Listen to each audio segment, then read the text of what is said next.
Hey everybody and welcome back to the channel. If you follow me on TikTok or Letterboxd, you've made notice I've been reviewing a lot of Oscar Best Picture winners lately. That's because I've been gearing up for this new series I'm going to be doing on my YouTube channel, which is ranking every single Best Picture winner from 1927 to the current date. If you want to follow me on those social media sites, I'll have some links in the description and I'll put them on screen here.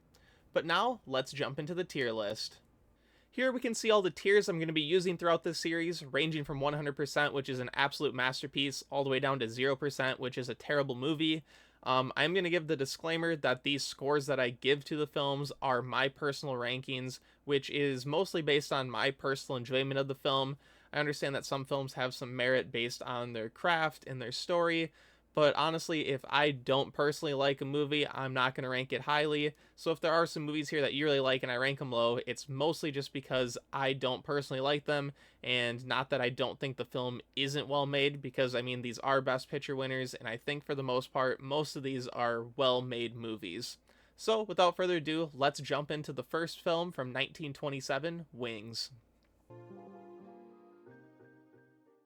The first ever Best Picture winner features two combat pilots during World War I who fight over a woman back home. Wings is actually one of two silent films to ever win the Best Picture award. The second to win wouldn't come until 2011 with the film The Artist. Even though I'm a huge movie fan, I really have not watched that many silent films. I think this is only my second ever feature-length silent film, with the first being the 2011 Best Picture winner The Artist. I was kind of uneasy going into this film. I didn't think I'd really like it. I saw that over 2 hour long runtime and was a little bit uneasy because I didn't know how I would handle a silent film with that sort of a runtime. Well, the runtime didn't really get to me. What got to me was the music in the version that I watched. It had a looping soundtrack that repeated every 5 to 7 minutes or so, and about halfway through the movie, it was really starting to irritate me, and I had to try to watch the movie on mute, but that felt kind of weird, so I had to turn it back on and just listen to that repeating soundtrack over and over again. I really feel like if there's a movie that has music that matches the tones of the scenes, I would really enjoy the experience a lot more, but I'm not sure if that's just kind of a nitpicky thing. I don't know if that exists out there. I believe I watched this on Tubi, so if there is another version out there, please let me know, because I may be interested in rewatching it if that's the case. I think the performances are really good. I really like the different title cards that they use throughout the sequences, but overall, I really like the camera work in this movie. I really wasn't expecting much for a movie from 1927, but they did some really fun things with the camera. They actually strapped cameras onto fighter planes and kind of, had first-person POV shots, which was insane for the time. I didn't even think that would have been possible, but they looked outstanding, and apparently it was, one of the first times that that type of thing had taken place in a Hollywood movie. Overall, I was very pleasantly surprised by Wings, as I was very nervous going into the film. It's not a movie that I'm like dying to rewatch anytime soon, but sometime down the line, I would really love to rewatch it, kind of having more knowledge about silent films, or maybe checking out a few more before I revisit it. It's definitely not my favorite movie I've ever seen. I don't think it like blew my mind or anything, but it's a very watchable film given that it's almost 100 years old. I mean, it's going to be 100 years old in 4 years here. So I would definitely recommend checking out this first Best Picture winner, but I'm going to check it into the decent category. The second Best Picture winner is the 1929 film The Broadway Melody. The movie follows two vaudeville performing sisters who get invited by one of their friends to star in his upcoming Broadway play. Their life goal is to make it big on Broadway, and they get kind of involved in the overall Broadway life and different relationships that begin to form once they start performing.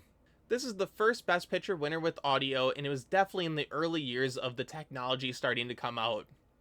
A lot of the camera work seems very shoddy. There's like scenes where characters are just taking up 1/3 of the screen and kind of like looking off to the short end of the shot, and it just didn't really make sense, and it makes the movie look very cheap. But I'm thinking a lot of this had to do with the technology at the time when it came to recording voice lines. The story itself is very tedious and slow. A lot of the movie is about relationship drama for the most part, and a lot of the men in this movie are very creepy and off-putting and just kind of trying to take advantage of these ladies, and it just overall led to this very unsettling, long, and boring viewing experience for me. This movie is the first musical produced by MGM, and it's kind of known for kicking off the musical craze that would sweep Hollywood during the late 1920s and early 1930s. I'll admit, I like some of the songs that are in the movie, and I kind of enjoyed the big musical dance scenes, but they're very few and far between in this film, and everything that fills in those slots between is just not enjoyable in my opinion. This is by far one of the worst Best Picture winners I've seen so far during this challenge, and it is going to go into the terrible category. Next is the original film adaptation of the classic novel All Quiet on the Western Front. The film follows a group of young German soldiers who enlist in World War I to fight for their country. They think it'll be a quick victory, they'll come home, celebrate, and be heroes, but they soon realize things aren't going well out there. They become tormented, learn the depressing nature of war, and watch their friends die. The jump in quality from the Broadway melody to this film is actually insane. This film feels just massive in scale. There are huge battle scenes that take place. There's amazing special effects, practical effects, and just the uniforms, the performances. Everything is just such a massive step up from the previous winner. This movie is actually really harrowing. There's one scene where a bunker is being bombed, and we witness a soldier basically get PTSD in real life, just have a full-on panic attack, and that film just felt so realistic, and it's one of the scenes that's really stuck with me throughout these first 20 years of Best Picture winners. The film was quite controversial upon its release because it was showing things from the Germans' perspective, which is who the Americans fought against in the First World War. But I think a lot of people connected with it as we see these young soldiers kind of grapple with the idea of why are we fighting this war? What's the purpose? Why are we being sent out here to die? I think it was just kind of a storyline that many people could connect to, even if they weren't on the same side as the people in the movie. One cool fact I learned about the film as I was doing more research for this video is pretty much all of the extras in the movie were German soldiers who fled to the US after World War I concluded. I think that's a really nice touch to have those German soldiers honored and allowed them to star in the movie. For me personally, I'm generally not the biggest fan of war movies. I can kind of take it or leave it. I feel like a lot of them become repetitive. They kind of cover the same things. All of the grand action scenes just kind of seem the same over and over again. But this was a really nice, refreshing look. I kind of enjoy it more than the new version that just came out last year and won some awards at the 2022 Oscars. But, I mean, this film is just stood the test of time so well. To think this came out in 1930, I mean, it will be 100 years old in 7 years, and I feel like if this film was in color, it could have been made today. If you're a fan of war movies, definitely check this out. I'm going to be putting this movie in a high good tier. Up next is the first Western to ever win Best Picture, Cimarron. The movie follows a man who claims a free plot of land in Oklahoma when the government sets up the Oklahoma Land Rush of 1989, and he moves his family out there and he becomes a newspaper editor, a lawyer, a politician, among many other things, until the settlement is fully built up and he feels there's nothing really left there for him, so he leaves his wife and kids to go out on an adventure on his own. Before I talk about this film further, I'm going to drop it in where I rank it, and I'm going to put it below the Broadway melody, and this is the worst Best Picture movie I've seen so far during this challenge. This movie is honestly atrocious. It is slow, it is bloated, it is extremely racist, and absolutely nothing happens. The only redeeming thing about this movie is the opening scene where the Oklahoma Land Rush takes place, as we see a grand scale shot of hundreds of extras running out with their horses and carriages trying to claim their free spot of land. That part of the movie was fantastic, and I thought I was being set up for an absolute blast and a great fun time at the movies. It turns out that was the peak, and it was all down the hill from there. I really did not give a crap about a single character in this movie. None of them are likable. None of them have interesting character arcs. We just kind of see this little dingy town get kind of set up, and then this guy get all angry at his wife, yell at her, and then he leaves for a bunch of years until he comes back all disheveled and almost dead. His wife basically sets up a new life. She becomes the politician after he leaves. I guess I'm kind of spoiling the movie if you really wanted to see this, but I mean, this is the biggest skip of all skips. This movie is truly atrocious. I would never tell anyone to sit down and watch this thing unless you were trying to watch all the Best Picture winners, because this movie is just awful on another level. Do not check this out. It is not worth your time. Next is the 1932 winner, Grand Hotel. The movie follows a group of guests at a posh Berlin hotel as all their lives start to intertwine due to scandals, love, worry, and lust. This film is famous at the Oscars because it never won any other award except Best Picture. I don't believe there's any other film that only took home just the Best Picture prize without winning another award. The film is also well known for having one of the first ensemble casts of all time. It features movie stars like Greta Garbo, Joan Crawford, and John Barrymore.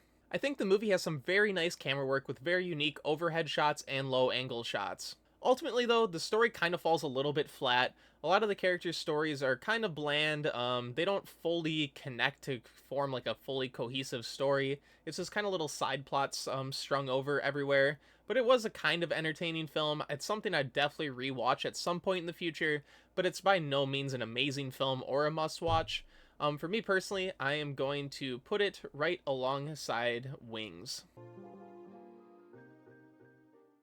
The next Best Picture winner is Cavalcade, which follows an upper-class family in England from 1900 to 1933.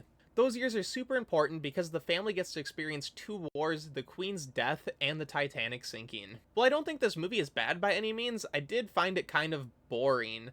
I just don't understand why people back then would have gone to the theaters to see this film. They would have just experienced all these events within the past 20 years or so I don't get why reliving these traumatic events would add anything to what they already went through. On top of all that, there's a lot of melodramatic elements between the family in the film, which just add more depression on top of all these really sad topics to begin with. I am going to throw this movie in the below average category. I do think it is an interesting snapshot of people's lives in richer, kind of upper class England in the early 1900s, but it's by no means something I'm dying to revisit. I think it's worth the one-time watch if you're going through these movies, but it's not the most interesting thing in the world. Up next is a film that is sometimes credited as being the first romantic comedy, It Happened One Night. Right off the bat, I'm going to throw this above All Quiet as it was my favorite Best Picture winner I'd seen up to this point. The film follows Claudette Colbert's character as she runs away from home because she doesn't want to marry the man her dad wants her to. She ends up running into Clark Gable's character, and they get stranded at a bus stop one night. This leads to them having to go on a road trip with one another, where they kind of bicker back and forth, grow their relationship, and learn what they want out of their lives. Up until this point, these are my two favorite performances I saw in a Best Picture winner. Clark Gable is honestly phenomenal in this movie. What's really crazy is he was cast in this movie as punishment. Everyone really thought this movie was going to flop and really wasn't going to amount to anything. Well, it turns out it was the first Best Picture winner to sweep the 5 major categories. I'd also say this is the first modern-feeling Best Picture winner. I think you could turn this on for most general audiences and they would have a good time with it as long as they are okay with black and white films. I feel the back and forth comedy bits work really well, and ultimately the story wraps up in a way that we are used to today, and it is a really touching and heartwarming film. If you're looking to dip your toes into some older cinema, this is definitely one from the 1930s I'd highly suggest. Make sure to check it out. Clark Gable returned once again for the 1935 winner, Mutiny on the Bounty. The movie follows Lieutenant Fletcher Christian, who overthrows his evil Captain Bligh on open waters. Captain Bligh then returns a year later, hell-bent on revenge to try to take him down. This movie has some really cool shots. There are massive boats on open water that look fantastic. Then on top of that, there are scenes where the boats begin flooding and water's like pouring into the bottom of the ship. It looks hyper realistic and I'm not sure how they accomplished it, but I really loved how it looked. On top of that, there is some really good makeup work in this movie, as there are some prisoners taken aboard the ship, and they look very sickly and starving, and I think it is the best makeup work I saw in a Best Picture winner so far. I'm going to put Mutiny on the Bounty in the average category. I think the cinematography is outstanding, and I think the conclusion is really good, but it's not worth sitting through the 2-hour runtime to get there. I think it's an alright movie, and I think a lot of people do really enjoy this movie, it's just not my personal taste. We all know the Academy loves their biopics, and we get their first one with The Great Ziegfeld. The movie follows the life of Flo Ziegfeld, one of Broadway's biggest producers. The movie follows the life of Ziegfeld all the way from when he started doing like weird sideshows trying to make a name for himself all the way up into his ultimate death. This movie is ultimately very boring in my opinion. I think if you want to make a biopic, someone better have a pretty interesting life, and I have to say Flo Ziegfeld did not have an interesting life at all. Now, don't get me wrong, I think Ziegfeld knew how to put on a great Broadway production, but he's by no means a person who needed a biopic about him.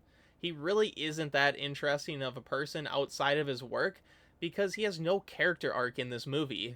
Outside of his main job, he's just kind of this bumbling idiot that blows all of his money and then starts whining that he doesn't have any money. Someone loans him some money, and that just repeats for like a 3-hour long movie.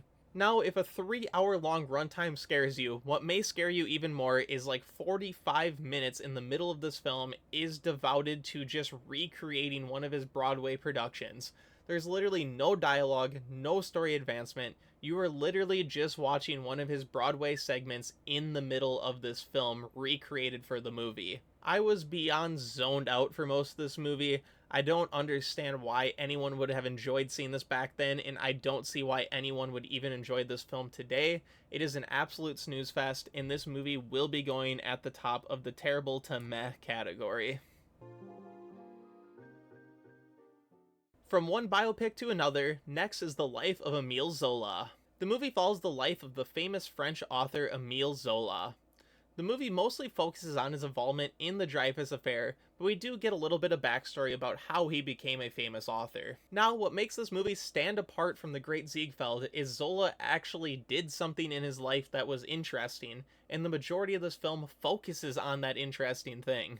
If you're unfamiliar with the Dreyfus affair, Captain Alfred Dreyfus was wrongly accused of treason and sent to solitary confinement on an island. It turns out he actually had no involvement in the treason, and it was mostly because of anti-Semitism. Dreyfus's wife reached out to Zola because she knew he had enough power to do something about this. He ultimately ended up taking the corrupt military to court, which led to a domino effect to him getting released from solitary confinement. Zola pretty much put his life on the line for this case, and it was really a groundbreaking case during that time. The movie definitely has some slow parts, but I enjoyed most of the courtroom scenes as it was a really gripping drama. For now, I am going to put the life of Emile Zola above Wings in the decent category. It Happened One Night director Frank Capra took home his second Best Picture Oscar with 1938's You Can't Take It With You. The movie follows Alice, the only normal person in this large, eccentric, weird family. She ends up falling in love for a boy named Tony, who is the son of a wealthy banker. The wealthy family ultimately disapproves of the match, but they do reluctantly go over to the weird house for dinner. There, they're turned off even more by the family as they completely disapprove of the love match. A few hijinks takes place where the families ultimately are forced to be together once again. This is a type of movie I definitely was not expecting to show up during my Oscar Best Picture watch through. This really is a comedy first movie, and comedy is a genre that does not show up all that often at the Oscars, and I think this was really refreshing and I really enjoyed this film. There are a lot of great gags and laughs to be had, and this cast does an amazing job playing all these weird and wacky characters that live with this family. The movie at its core does have this really nice heartwarming message about kind of how money can't buy you happiness, and you don't always get everything in life just because you have power. I do think this is a picture that's worth checking out, and I'm going to throw it in the good category.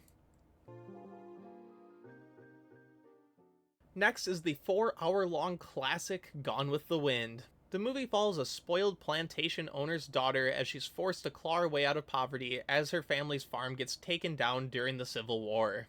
This is the first Best Picture winner to be filmed fully in color, and it truly is a breathtaking movie with its Technicolor magic. The first half of this movie had me in a stranglehold. It is beautiful, the cinematography is outstanding, and I absolutely love the story elements as we watch these southern farmers kind of come to grips that they will be losing the Civil War. Unfortunately, the second half of this movie turns into this weird melodramatic relationship drama between Vivien Leigh and Clark Gable. I never fully got into it, and it honestly bored the hell out of me. I do have to give the performances their credit. Everyone in this movie is really phenomenal. Vivien Leigh deserves all the credit in the world, as she does deliver one of the greatest performances of all time in my opinion. It is truly outstanding what she does here. Ultimately though, when you have a film that has a 4-hour-long runtime, and I only enjoy the first 2 hours of it, that does pretty much leave a full feature-length film on the back half that I did not care for at all. I completely understand why this movie grossed so much money at the time it came out, with its beautiful color, long theatrical runs at that point in time, an overall pretty good story, but it's just ultimately something that hasn't stood the test of time in my opinion. I am going to throw Gone with the Wind at the top of the decent category. The 1940s kick off with Alfred Hitchcock's only Best Picture winner, Rebecca. The movie follows an unnamed woman who marries a mysterious widower who had a wife that everyone was obsessed with named Rebecca. The movie follows this unnamed woman as she kind of tries to delve into who Rebecca was and why everyone seems to be so enamored by her. Even though this film came out well before most of Hitchcock's classics like The Birds, Psycho, Rear Window, and Vertigo, it clearly has his style oozing all over it. Laurence Olivier and Joan Fontaine are fantastic in this movie. Pair that with Alfred Hitchcock's signature style and cinematography, and you have one of the most breathtaking movies that I saw so far. The mysteriousness and suspense in this movie is phenomenal. Unfortunately, there is a twist at the ending, and I think it's revealed a bit too soon. You're really kind of left just meandering through the last 20 minutes or so of this movie, knowing what's going to happen, and it kind of just trails off from there, and that did let me down a little bit, and I don't think this is on par with Hitchcock's other classic films. I am going to place Rebecca, though, in the great category. Next is legendary director John Ford's How Green Was My Valley. I know a lot of people really love this movie, so I'm going to place it first, then kind of explain my stance on it. I'm going to put this at the top of the below average category. I think my biggest gripe with this film is there really is no plot. We kind of just watch this family grow up and go through some growing pains and go through pay cuts and go through hard times at the mines. And nothing really, stuff happens, but there's just no through plot line. And I just found it really hard to follow what was going on because of that. And I don't want to say that a film with no plot can't work. I think it's also that the subject matter just doesn't really connect with me. I'm too far removed where I don't even have family members that were minors in the past, even going back 100 years. So there's nothing really in this film for me to connect with. So I'm kind of just watching this family go through the motions, go through some typical cinematic family struggles as they try to figure out what's going on with their life. The acting is great. John Ford has some fantastic cinematography. I absolutely love the shots of the town side and all the houses going up the hill. It looks great, but ultimately if there's nothing for me to connect with, it's not a movie I'm going to enjoy, so that's why I had to place it in the below average category. Next is William Wyler's first of 3 Best Picture winners, Mrs. Miniver. The film follows middle-class English housewife Mrs. Miniver as the family begins to deal with the beginning of World War II. I think what this movie has going for it is the family and all of the characters in the movie are extremely likable, so you're cheering for them, you want the best for them, and you don't want anything bad to happen to them as World War II is beginning to take place. Now, I think that can make for a really good wartime story, but I do have to place this film in the decent category due to one thing that really threw me off at the end. Towards the end of this film, there is a huge monologue in a church talking about how the country needs to support the wartime efforts, everyone needs to help one another out, they need to lend a hand to their country, support one another, etc., etc., kind of like your typical wartime propaganda speech. On top of that, there is just a screen at the end of the movie asking Americans to support the wartime effort, as this came out before they joined World War II. Now, because the movie seems like it has really likable characters, and then is followed up with this call to action at the end, it really left a bad taste in my mouth. I just kind of thought if a movie like that came out today where you have all these super likable characters, you kind of feel bad for them, you're rooting for them, and then at the end it just kind of pops up on the screen, join the US Navy today. I think that would just really throw me off and make me dislike the film, and it kind of shocked me, even though this film is, decades old at this point, and it's kind of weird that a propaganda piece won Best Picture. Not saying that the US shouldn't have joined World War II, because it's good that they joined and we won, but it ultimately just feels very weird and forced, and it makes you think that this movie wasn't even made with filmmaking in mind. It was just made as a pure propaganda piece, and that ultimately just made me feel kind of iffy about this film. So that's why I had to place it in the decent category. Now we are into the heavy hitter of this episode, the all-time classic Casablanca. If you haven't noticed already, I am wearing a Casablanca t-shirt, and I absolutely love this movie. I'm going to throw it into the masterpiece category right now. This movie is perfect. Hey guys, editing Nathan hopping in here quick because I noticed I was so busy gushing over this movie I didn't even give a brief plot synopsis like I did for the rest of the films. The film follows Rick Blaine, a bar and casino owner in Casablanca. The area is a hotspot for World War II refugees wanting to flee to America. When an ex-lover shows up with her husband, Rick is faced with a choice to either help the couple or leave them for the German army. This screenplay is one of the best of all time. Humphrey Bogart is phenomenal. Ingrid Bergman is phenomenal. Dooley Wilson is amazing. I love every single second of this movie. It is a perfect film in my opinion. Michael Curtis' direction is also amazing in this film. I love all the noir shadows on Humphrey Bogart's face and the bar lines against Ingrid Bergman when they're talking in the top floor of the restaurant. It's just magical. I just love every single frame of this movie. It is so quotable, from all the gin joints in the world to "Here's the looking at you, kid." There's just so much to love about this film. If you haven't seen Casablanca yet, do yourself a favor. As soon as this video ends, go and watch this movie. It is probably one of the best black and white movies ever made, if not the best, and I believe everyone should see this film at least once in their lifetime. Next is the Bing Crosby feel-good movie Going My Way. The movie follows a young priest played by Bing Crosby who is sent to a failing church to help out an old father and kind of bring the church back to life. The movie has your typical beats for the kind of young person helps the old man love life again, kind of, shoot some liveliness into him, make him not so grumpy and ornery. It follows those kind of beats, but it really is a true feel-good story. This film was released right in the middle of World War II, so I'm sure the movie really lifted the spirits of everyone who was back home and across the world who was worried about the war going on over in Europe. Bing Crosby is really good in this movie, but there's nothing really outstanding about this film either. It is just kind of your typical, run-of-the-mill film where the script does most of the work and everything else just kind of tags along. I am going to put this movie right behind Gone with the Wind in the decent category. Next is a very unique film, The Lost Weekend. The movie follows a failing writer played by Ray Milland who resorts to alcoholism to sort out his issues. After bailing on his brother for a sober weekend trip, he goes on an absolute bender where he tries to figure out everything that's wrong with his life. I feel like alcoholism is a pretty big issue in the world today, and I don't feel like it's something that's talked about enough. This movie is not afraid to show you how bad alcoholism can be as we watch this writer's life truly fall apart. His brother no longer cares about him, his girlfriend's thinking about leaving him, and he can't do anything but just bumble around town and try to beg people for money so he can get his next fix. Ray Milland is amazing in this movie. It's hard to believe he wasn't drunk while filming this. He plays that drunk, stumbling, bumbling character so well, and it's honestly insane when I read that he was sober the entire time for this shoot. It might be the best drunk performance I have ever seen in film.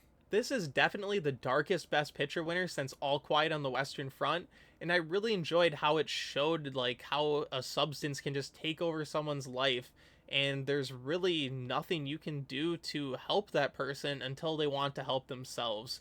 I'm going to put this movie right behind Rebecca in the great category. This was an absolute shock to me, but I loved the film, and I definitely will be revisiting this in the future. From one amazing movie to another, next is The Best Years of Our Lives. The movie mainly focuses on 3 soldiers who return home from the war. One, a father with 2 children. One, a man who has a wife who doesn't really love him anymore. And another, a man who lost both of his hands during the war and has to try to figure out if he wants to continue his life at home or kind of go out on his own. William Wyler also directed this movie, which is kind of weird because this film is about how hard it was for people to adjust back to their normal lives when soldiers were returned home from World War II.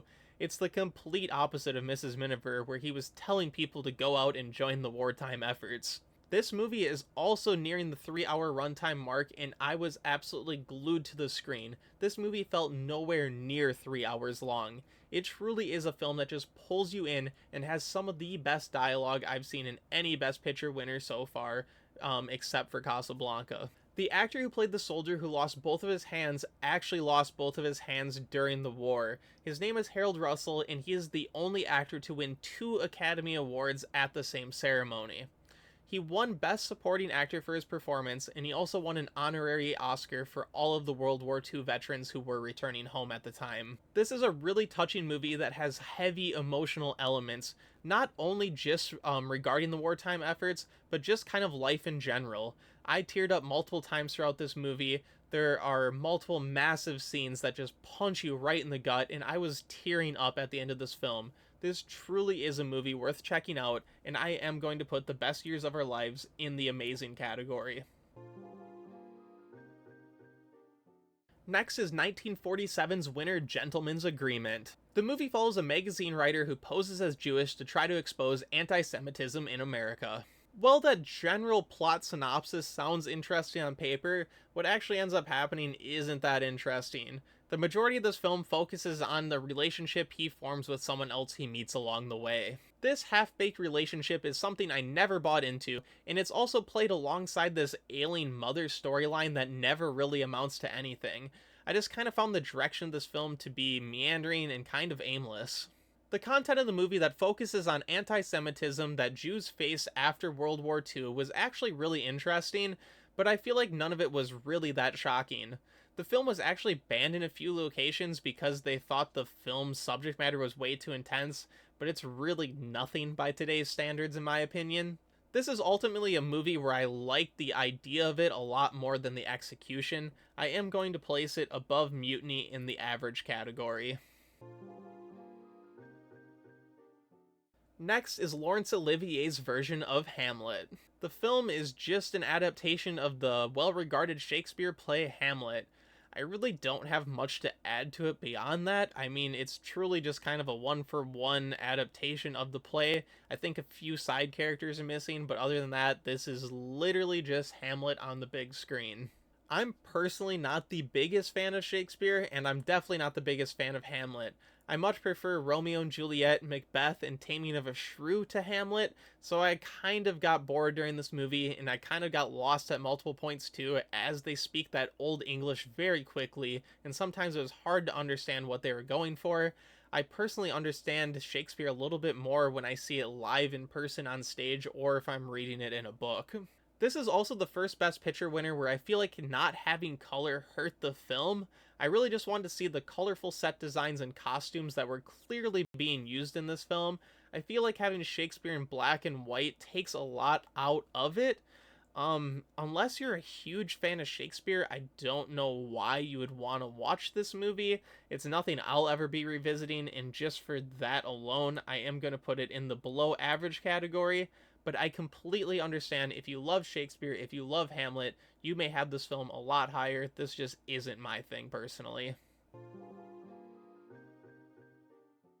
And we made it to the final film in this video, 1949's All the King's Men. The film follows a news reporter who befriends a local politician who rises from small government seat all the way up to governor. The film does its best to try to display corruption in government and how someone who's just trying to help out their small town and make the world a better place can end up kind of airheaded and full of himself and not really know what to do with all the power he's given. Unfortunately, the movie's pacing doesn't really work all that well. The main guy at the center of this all, the politician Willie, is really heartfelt, really easy to connect with at the beginning, and then there's like 2 sentences of dialogue that are a voiceover, and all of a sudden he's this super corrupt, over-the-top politician, and it just moves way too fast. There's really no build-up to his swap.